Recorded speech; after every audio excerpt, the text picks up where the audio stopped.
to be eavesdropping from the heavens. It will be eavesdropping from the heavens. And this is why Allah subhanahu wa ta'ala, one of the reasons why Allah subhanahu wa ta'ala created what? An-nujum, the stars. Right? وَحِفْظًا مِنْ كُلِّ شَيْطَانٍ مَارِجٍ. And those stars, they are like a missile. Right? They are those like weapon against those shayateen that are coming to eavesdrop. So this is one of the reasons why Allah created the stars.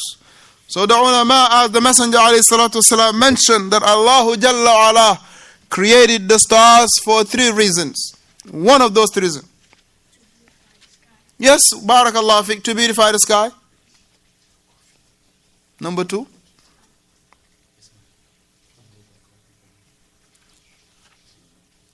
To beautify the sky. Yes, to make it as a weapon against the shayateen. Last one. You know what is a GPS? Yes. Huh? Alright. Alright, go ahead.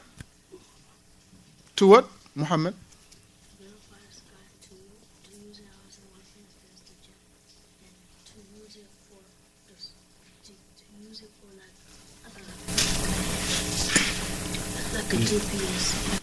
Don't say it has GPS. I was just giving you a hint, though. Sulaiman. Allah created the stars, and these are from the wisdom of it. Number 1, he mentioned to beautify the skies. Well, inna zayyana sama ad-dunya bizinatil kawakib wa hifdhan min kulli shaytanin marid. And number 3, For the travel. very good, as a indication for the traveler. As an indication for a traveler. That's why I say GPS, just to give you a hint, right? So he mentioned, barakallahu fikum, that the Messenger sallallahu alayhi, before that he said, بِوَسَائِدْ إِسْتِخْدَامِ الشَّيَاطِينَ, as the kuhan, they are those who claim the unseen, but they are doing it by way of their utilizing the shayateen. Those shayateen alladhina yastariquna as-sam', those who are eavesdropping. طيب. وَقَدْ حَرَّمَ اللَّهُ الْكُهَانَةَ, and Allah has prohibited, right, that kahin or that kuhan, meaning the sorcerer that is giving out names of quote unquote the unseen, or claiming to have knowledge of the unseen. And not only that, but Allah harrama al-dhihab ila al-kuhan, He has prohibited that the person to be going to the soothsayer. Allah made it haram, soothsayer. He also made it haram to go to the soothsayer. And likewise, what tasdiquhum, and to verify, to believe of what they say.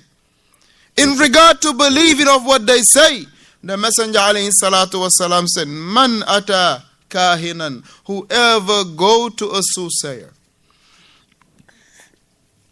fasaddaqahu, and he believe what he tells him, faqad kafara, he had indeed disbelieved on that which the Prophet sallallahu alayhi wasallam was sent with, to believe him. Amma al-dhihabu ilayhi, amma going to him for 40 days, right, and it's night, the person's salah is not accepted. The person's salah is not accepted, and he or she still have to pray. He or she still have to pray, and the salah is not accepted. Yes, 40 days. 40 days. The salah is not accepted. if he or she believe of what the kahin tells him, then he has indeed disbelieved on that which the Messenger sallallahu alaihi wasallam was sent with. So this is showing, barakallahu fikum, this matter that is present in our society. Not only in our society, in our homes. A person having a big ring, stuffed up rings.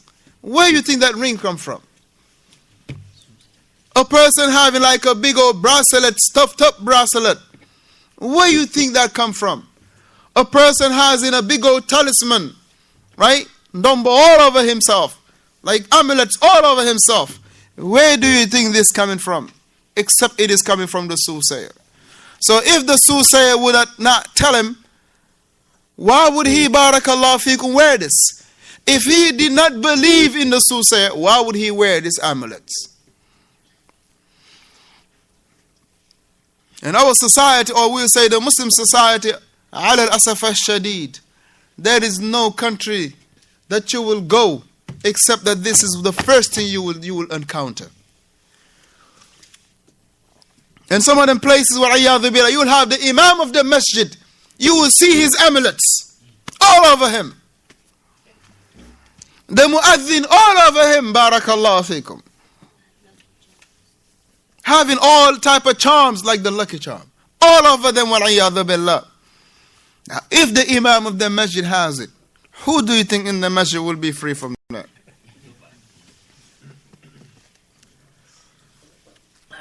Where is the muaddin? If the imam and the masjid and the muaddin of the masjid, they have this, who do you think will be free from that in the masjid? Now this is showing, barakallah, the importance of what? Of teaching tawheed in our masajid. Now. So now let's say you see the imam halo. Does that just from somebody's praise behind? It depends now. Now it depends. Because wearing it can be disbelief, or it can be fisq. How would it be disbelief? If the person, he believe that this talisman is protecting him. This is shirkul akbar. Yukhrijuhu an al-millah. But if he believe that by way of this talisman, Allah will protect him, this is where it is a kaba'ir. That's what I'm saying. This is not something you can tell. Huh? So that's the case most of the time. Which one? The second one. How you know? Okay. In West Africa, that's the case. So I mean, for those, you know, Yeah. Now, people that others know that they believe that this is really by Allah, you know, not by Allah, but this is what gonna save me. This is what saved me. The jinn, by this, the jinn will protect them or something. Same thing, because those they work with the jinn. So technically, you can't tell unless you ask the person. So is it safer to just don't go pray on the sky just pray? No, for that we gotta ask the ulama, inshallah. I cannot say anything in that regard. We gotta ask the scholars in this. Inshallah, write it down and we'll ask Shaykh Yahya Talib, inshallah, Muhammad. In the imam again, if you Say the muaddin, akhi. no, this time is the imam. Ismail right The here. imam is praying, the pants is on the floor, or like some of the imam, like this kind of clothes they have, they're praying all the hours outside. So these two, can you pray behind them? طيب. The ulama, they mentioned that whoever his salah is valid, praying behind him is valid. Whoever salah is valid, praying behind him is valid. The person that prays and he is musbil, la naqulu li salatuhu batil. We will not say that his salah is invalid because he is musbil. La. But we will say what he is athim, as Shaykh Ibn Abbas mentioned. Because there is a hadith in Sahih Bukhari where the Messenger sallallahu alaihi wasallam say, "La salata lil musbil, la salata lil musbil." Muhammad, you cannot listen and talk at the same time. La salata lil musbil. There is no salah for the musbil, right? So what does it mean? Technically, word to word, that the person that drag his pants on the salah he doesn't have no salah. But he say this is not the meaning of it, but it means that he is athim. He is sinful while he is praying. طيب. But now, an individual that his awrah is showing, right? If a person pray without having wudu, and you know he doesn't have wudu, is praying behind him valid? Khalas. Then if a person pray and his awrah is outside, you can't pray behind him. Because it is from what? From the shurut ahsanta. It is from the condition of the salah. Satratul awrah. Because we say that the condition of the salah, they are what, Ustaz? Condition of the salah, how many? 9. Right? 9, Abdullah, right? So they are 9. Right? Number 1. Intention. Before that. Alright, just give me 9 of it. Go ahead. Intention. Facing the Qibla. Qibla. Wudu. Wudu. Hawra. Awrah.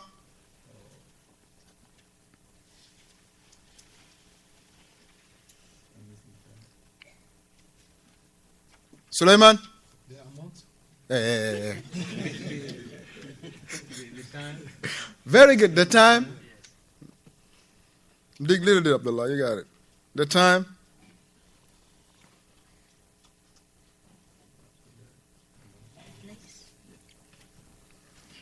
Islam. Being a Muslim. Right? Being sane. Being sane, yes. Being sane. Not being crazy. Being sane.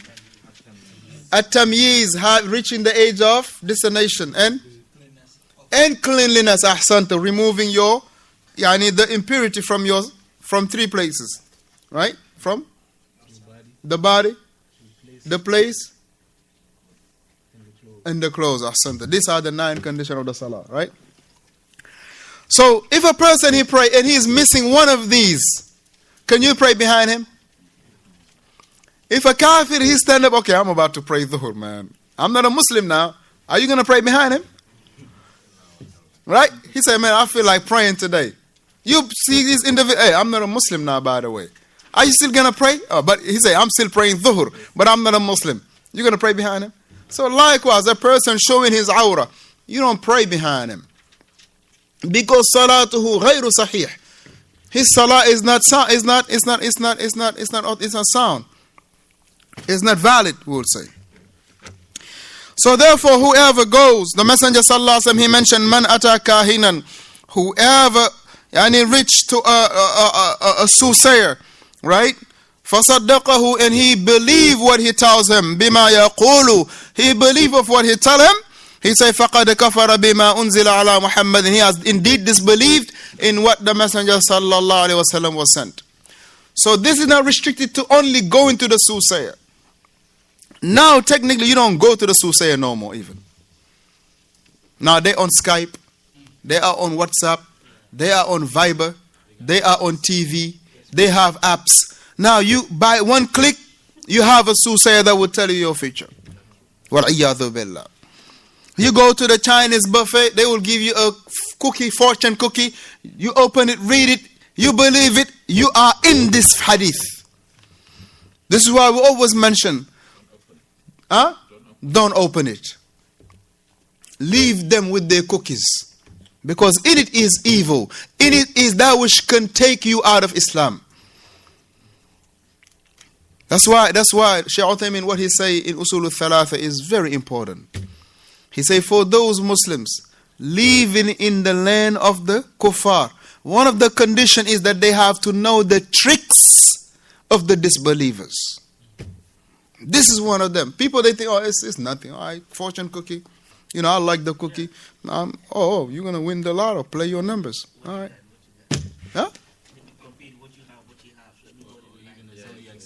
Or the horoscope. Or the horoscope and all of that. You got people, all they care about the newspaper is the horoscope. Wal-iyadhu billah. The first page they open is the horoscope. Leo, Scorpions, Cancer, Zodiac, and ila akhir. This is what they believe in. Wal-iyadhu billah. And some people, they truly believe it. They will not step out the house except that they know, consult the horoscope first. You know, today your lucky numbers are 9, 5.